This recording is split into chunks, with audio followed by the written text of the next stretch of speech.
how the Himalayas were created? क्या आपने देखा है कि अफ्रीका का वेस्टर्न कोस्ट और साउथ अमेरिका का ईस्टर्न कोस्ट कितने अच्छे से फिट होते हैं? अर्थक्वेक्स और वोल्केनोज क्यों होते हैं? The whole world was a united jigsaw puzzle that broke up over the course of millions of years. तो आइए चलते हैं 25 करोड़ साल पीछे और देखते हैं कि कैसी थी हमारी दुनिया। कैसे धरती के दो टुकड़ों के टकराने से बने पहाड़ और क्यों आज भी माउंट एवरेस्ट की ऊंचाई हर साल 1 इंच बढ़ती है।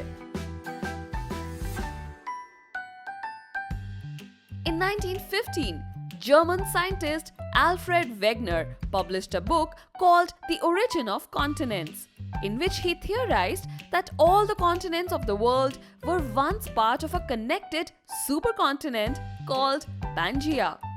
Pan meaning all and Gaia meaning earth. But do you know how he came to this conclusion? Wegener ने देखा कि ना सिर्फ कई कॉन्टिनेंट्स के कोस्ट अच्छे से साथ में फिट होते हैं, मगर दोनों कोस्ट पर वेजिटेशन भी सेम थे और जमीन के नीचे मिले एनिमल फॉसिल्स भी। Did you know that Wegener's theory was initially rejected by the scientific community? मगर आगे चल के इसी थ्योरी के आधार पर बनी थ्योरी ऑफ प्लेट टेक्टोनिक्स। इस थ्योरी के अनुसार अर्थ की टॉप लेयर या लिथोस्फेयर में कांस्टेंट मूवमेंट चलती रहती है, मगर ये मूवमेंट इतनी स्लो होती है कि इसका असर हजारों सालों के बाद ही नजर आता है। प्लेट टेक्टोनिक्स में 3 अलग अलग टाइप के मूवमेंट्स होते हैं: कन्वर्जेंस, ट्रांसफॉर्मेशन और divergence. Let us explain in detail. Convergent boundaries का मतलब है कि दो टेक्टोनिक प्लेट्स एक दूसरे की तरफ मूव हो रही हैं।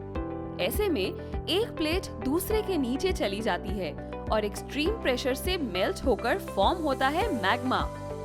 ये मैग्मा धीरे धीरे सरफेस पर आता है और वोल्केनोस को जन्म देता है। इसका एक बड़ा एग्जाम्पल है पैसिफिक रिंग ऑफ फायर, जहां आज भी काफी सारे एक्टिव वोल्केनोस पाए जाते हैं। कभी कभी कन्वर्जेंट बाउंड्रीज एक दूसरे को पुश करके ऊपर आते हैं और माउंटेन्स को जन्म देते हैं। Did you know that the world's highest mountain range and the world's highest mountain are a result of convergent boundaries?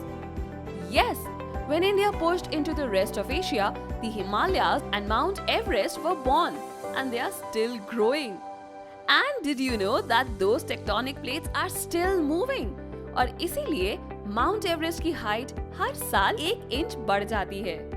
Earthquakes भी ऐसे ही होते हैं, या तो कन्वर्जेंट बाउंड्रीज के टकराने से या फिर ट्रांसफॉर्म बाउंड्रीज के स्लाइड होने से। इसका एक एग्जांपल है कैलिफोर्निया की सैन एंड्रियास फॉल्ट लाइन, जो अपनी सीस्मिक एक्टिविटी के लिए जाना जाता है। और आखिर में होती हैं डाइवर्जेंट बाउंड्रीज, जहां टेक्टोनिक प्लेट्स ऑपोजिट डायरेक्शन में मूव करती हैं, जिसकी वजह से या तो एक रिफ्ट क्रिएट हो जाती है या फिर अगर ये अंडर वाटर होता है तो मैग्मा सी के सरफेस पर आ जाता है और इसे कहते हैं sea floor spreading. Okay, now let me ask you an interesting question. क्या होता अगर अर्थ के टेक्टोनिक प्लेट्स शिफ्ट नहीं हुए होते और हम आज भी पैंजिया में जी रहे होते? It might be difficult to say with 100% accuracy, but let's find out with this hypothetical map. सबसे पहले तो दुनिया का नक्शा कुछ ऐसा दिखता। इंडिया और ऑस्ट्रेलिया नेबरिंग कंट्रीज होती और हम होते अर्थ के सदर्न हेमिस्फेयर में और पूरा देश मोस्टली स्नो कवर्ड रहता। Imagine snow in Mumbai and frozen lakes in Udaipur.